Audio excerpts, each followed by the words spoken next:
주님께서 여러분과 함께 마테오가 전한 거룩한 복음입니다. 그 무렵 예수님께서 베드로와 야고보와 그의 동생 요한만을 따로 데리고 높은 산에 오르셨다. 그리고 그들 앞에서 모습이 변하셨는데 그분의 얼굴은 해처럼 빛나고 그분의 옷은 빛처럼 하얘졌다. 그때 모세와 엘리야가 그들 앞에 나타나 예수님과 이야기를 나누었다. 그러자 베드로가 나서서 예수님께 말하였다. 주님, 저희가 여기에서 지내면 좋겠습니다. 원하시면 제가 초막 셋을 지어 하나는 주님께, 하나는 모세께, 또 하나는 엘리야께 드리겠습니다. 베드로가 말을 채 끝나기도 전에 빛나는 구름이 그들을 덮었다. 그리고 그 구름 속에서 이는 내가 사랑하는 아들, 내 마음에 드는 아들이니 너희는 그의 말을 들어라 하는 소리가 났다.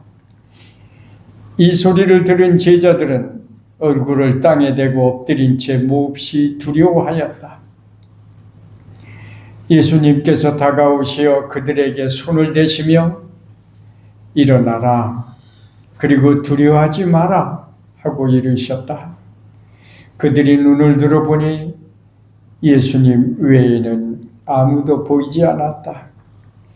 그들이 산에서 내려올 때 예수님께서는 그들에게 사람의 아들이 죽은 이들 가운데서 되살아날 때까지 지금 본 것을 아무에게도 말하지 마라 하고 명령하셨다. 주님의 말씀입니다.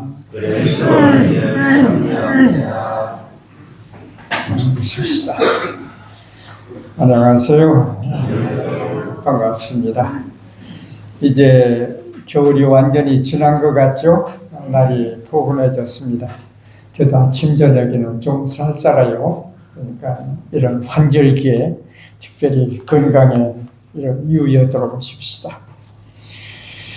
얼마 전에 저기 이태리 밀라노와 몇 군데에서 그 동계올림픽이 있었죠. 동계올림픽. 우리나라 여자 선수들, 남자 선수들, 젊은이들이 가서 아주 좋은 성적을 내고 왔다고 합니다. 세계 13위로 경기를 마쳤다고 그래. 대단한 순위죠. 그런데 이제 특별히 그 쇼트트랙, 여자들 쇼트트랙을 아주 우리나라는 세계적으로 잘하는 모양이에요. 쇼트트랙은 막 조금만한 데를 막 돌면서 서로 치열하게 메달을 위해서 경쟁하는 그런 경기인데 사람들이, 외국 사람들이 물었대. 한국 사람들 왜 이렇게 쇼트트랙을 잘하느냐고. 그랬더니 한국 선수가 그렇게 대답했대요. 우리는 그 스케이트장이 별로 없어서 스케이트장이 많이 하는 사람이 항상 붐비기 때문에 요리조리 빠져나가는 걸 잘한다고. 그래서 쇼트트랙을 잘한다고 그렇게 대답했다는 거예요. 참 아주 재치 있는 대답이 아니었나 싶습니다. 근데 거기에서 특별히 제일 나이가 적은 막내 선수 하나가 김길리라는, 이름도 참 재밌어요. 김길리라는 선수가 금메달을 2개나 따고 동메달 하나, 메달을 3개나 땄어요. 그래서 그 사람이 아주 대개 그냥 이력 스포츠의 스타로 등장했는데 올림픽 처음 참가했대요.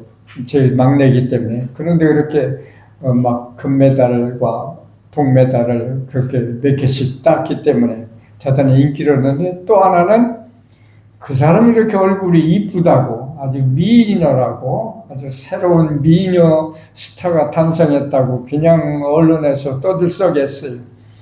그리고 또 그 사람, 그 소녀 별명이 람보길리래요. 람보길리라는 게 무슨 자동차 이름인 모양인데, 저도 처음 알았는데, 그 자동차가 스포츠카인데 굉장히 빠른 자동차래요. 그래서 이 스케이트 선수가 너무 빠르게 자르기 때문에 별명을 람보길리라고 별명을 뒀대요. 그러니까 별명을 얻어서 그 람보길리가 금메달을 땄으니까 람보길리라는 차는 동시에 그냥 세계 이름이 방방 뜬 거예요.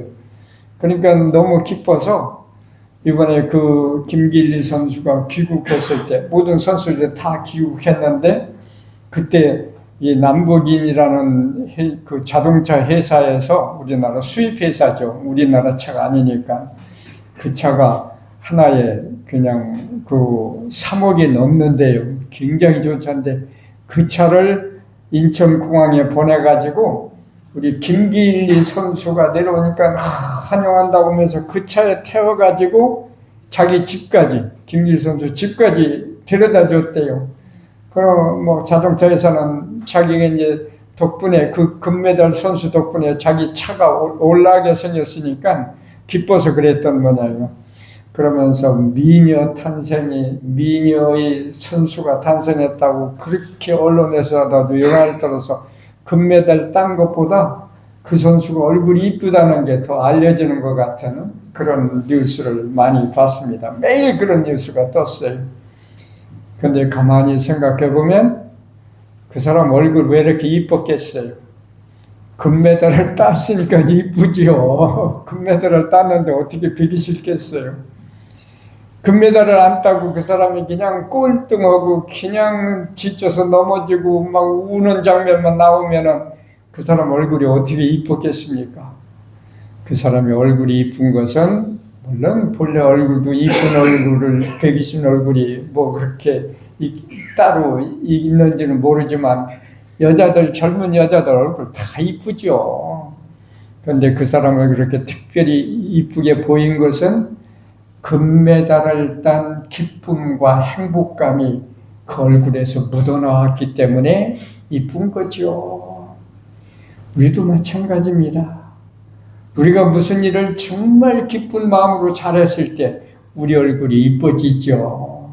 누구에게인가 정말 사랑을 받고 내가 정말로 누군가를 사랑할 때 내 마음이 사랑과 행복으로 가득 찼을 때 아침 일어나서 거울을 한번 보세요.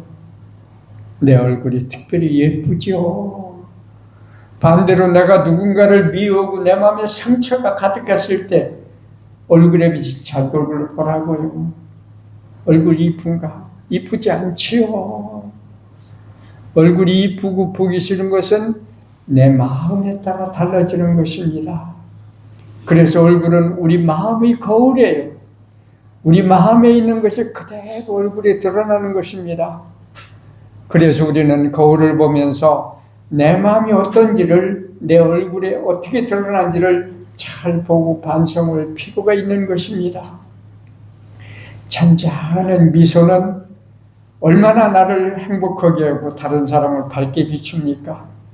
그 누군가가 그런 말을 했어요.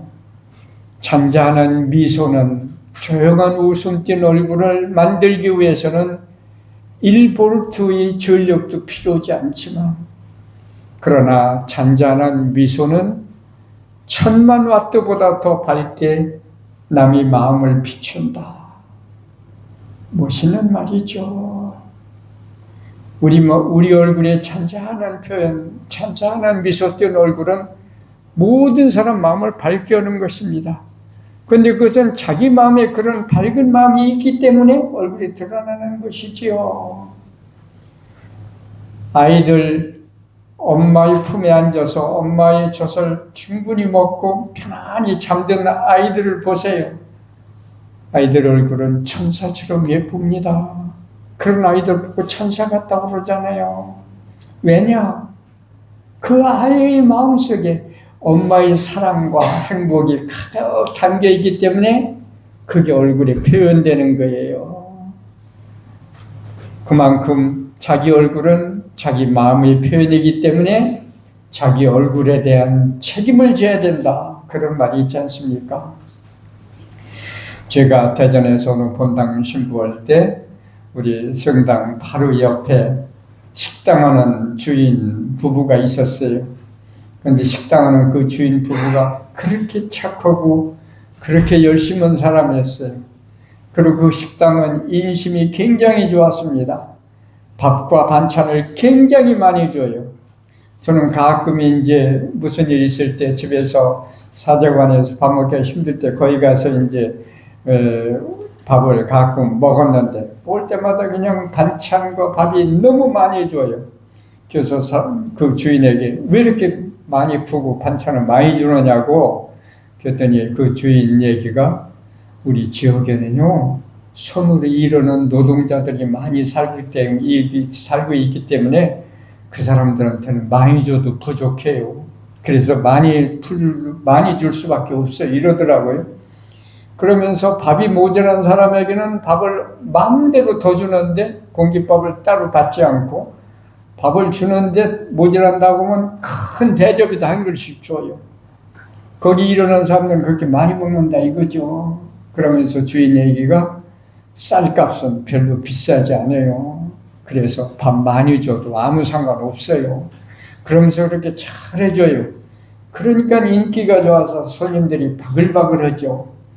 그리고 그 부부는 식당 하나로 그렇게 바쁜데도 매일 미사 거르지 않고 꼭 하루에 한 번씩 와서 성체조배를 하고 그렇게 열심히 하고 그렇게 부자가 아닌데 식당 하는 사람이 얼마나 부자겠어요. 그런데 제가 이틀 그 본당에서 교무금을 제일 많이 내는 그 부부였어요. 그 식당에서. 참 대단한 사람이구나 생각했는데 그 부부의 얼굴에는 아주 그냥 기쁘게 모든 일 잘하는 것 같은데 어딘지 그늘이 있어요. 그렇게 행복해 보이질 않아요. 그렇게 열심히 잘 사는데도.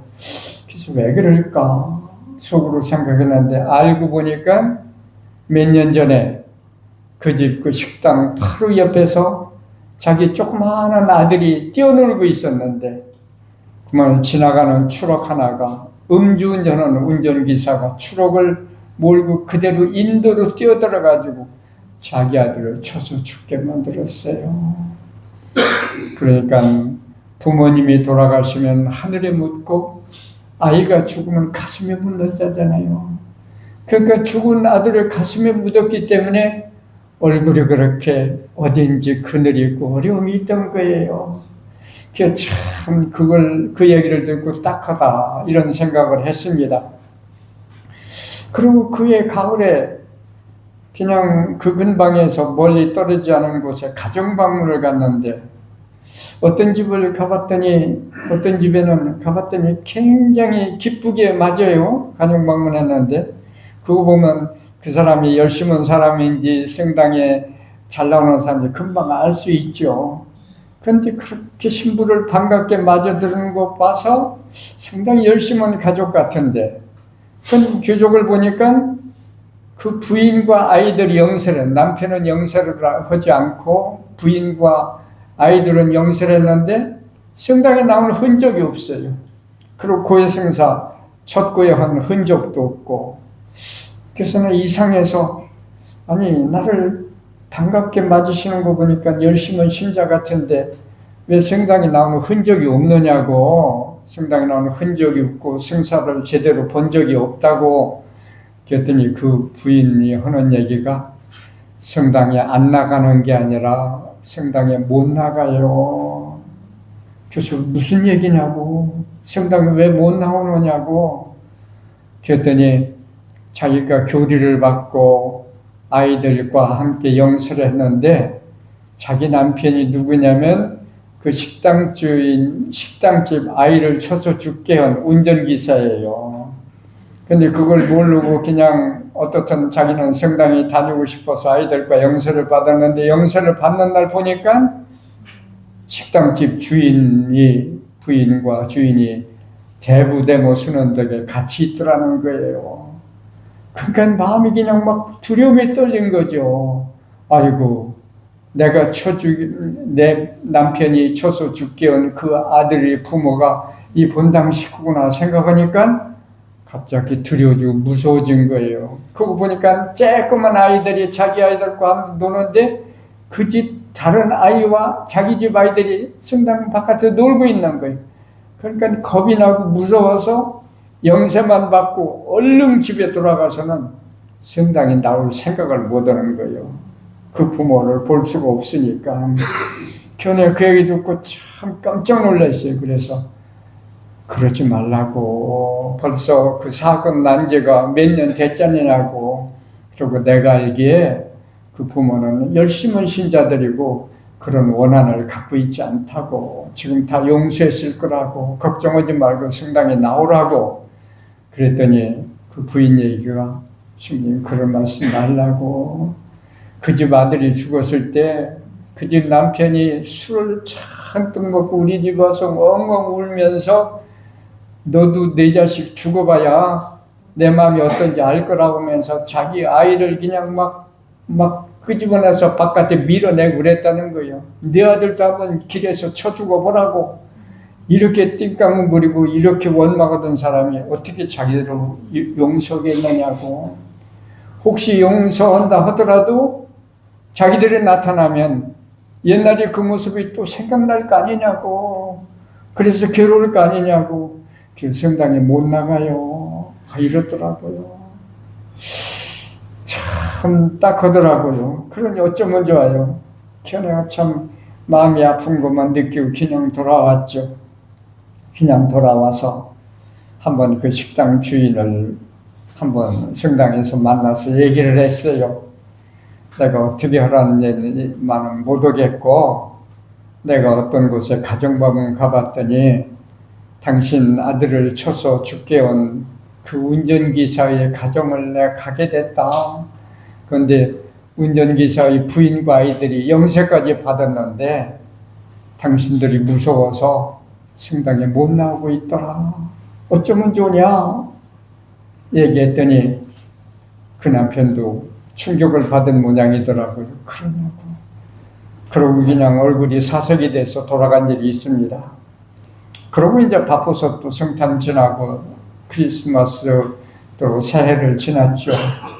그런데 한 번은 새해 며칠 안 됐는데 그 남편이 그 식당직 남편이 열심히 교우가 저를 찾아왔어요. 찾아와서 신부님 저는 너무 지금 큰 기쁜 일이 생겨서 신부님에게 보고 드리고 싶다고 그러면서 얼굴이 그냥 그렇게 맑고 환한 얼굴 얘기하는 거예요. 무슨 얘기냐 했더니 신부님이 언젠가 말씀하셨잖냐고 지 아들을 쳐죽게 한 그 기사의 집안 식구들이 영세반을 성당에 못 나온다고 했잖아요. 그래서 내가 마음이 아파서 지난 성탄 전날에 성탄 전쯤에 자기와 자기 부인이 사과 한 상자를 사서 그 집을 찾아갔다는 거예요.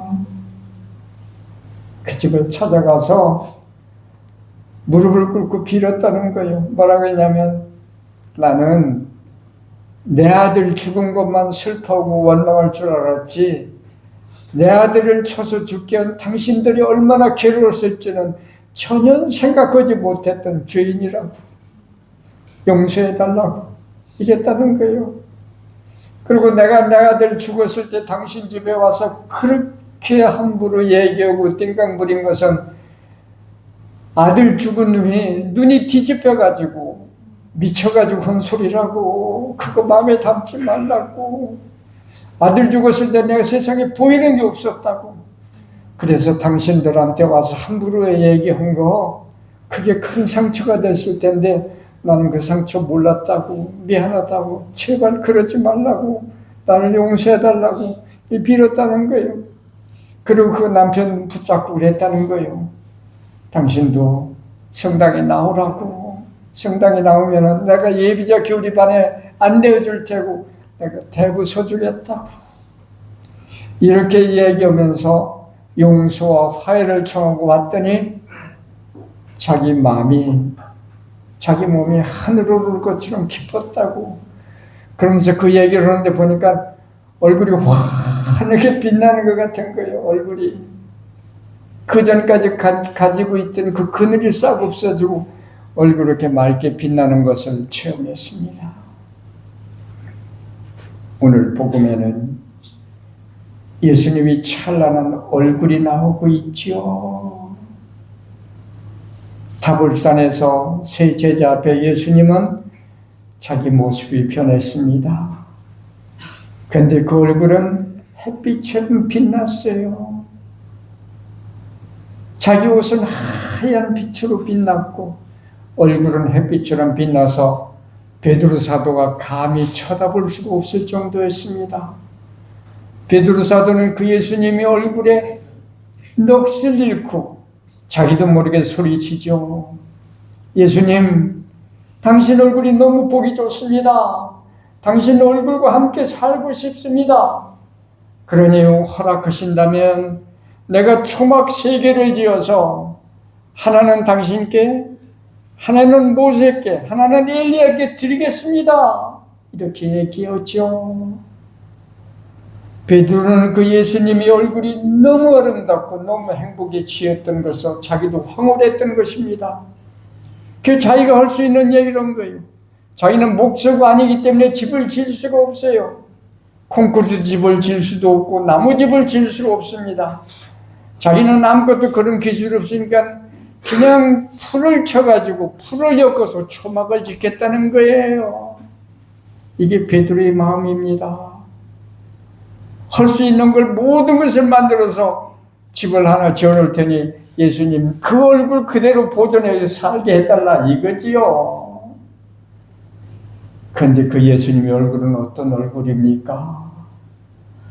그것은 부활의 얼굴, 승리의 얼굴입니다. 순환의 얼굴이 아니라 고통으로 일그러진 얼굴이 아니라 모든 고통과 죽음을 견디어서 일구어낸 구원과 승리와 희망과 사랑의 얼굴이었습니다. 그래서 맑게 빛날 수밖에 없지요. 베드로는 그 주님 순환의 결과물인 부활의 얼굴에 취해서 여기에 있고 싶다고 그랬죠.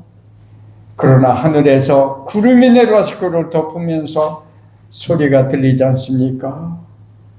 이는 내 가장 사랑하는 아들, 내 마음이 드는 아들이니 너희들은 이제부터 그의 말을 들어라. 그 말이 무슨 뜻이겠습니까?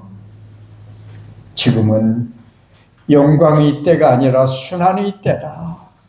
너희들이 이런 찬란한 얼굴을 너희 가슴 안에 안고 싶으면 지금부터 너희들은 그리스도와 함께 십자가를 지고 골고타상의 길을 따르라. 세상에 닥치는 모든 어려움의 십자가, 내 삶의 십자가를 용감히 지고 그리스도를 따를 때 너희도 부활의 영광에 참여할 수 있는 것이다. 그러니 그때까지 참고 그리스도의 말에 열중해라. 말씀을 잘 들어라. 이게 바로 하느님이 베드로에게 내리신 말씀이었죠. 우리는 지금 사순절, 그런 사순절을 지내고 있습니다. 삶에서 닥치는 모든 어려움, 모든 십자가를 끈기 있게 용감하게 짊어짐으로써 언젠가 닥쳐올 찬란한 그리스도의 그 모습을 내가 본받을 수 있도록 오늘 나에게 주어진 십자가를 성실히 메고 그리스도를 따르는 자세, 이것이 바로 사순절을 경건하고 거룩해지는 우리 자세랑을 다시 한번 생각하면서 우리 모습을, 우리 얼굴을 그리스도처럼 빛나는 얼굴을 닮을 수 있는 삶을 만들어가도록 다짐하고 노력하는 것, 이것이 바로 우리 사순절의 우리 삶의 자세란 걸 다시 한번 깊이 오늘 복음을 묵상하면서 다시 한번 우리 마음에 굳게 되새기도록 다짐하십시다. 아멘.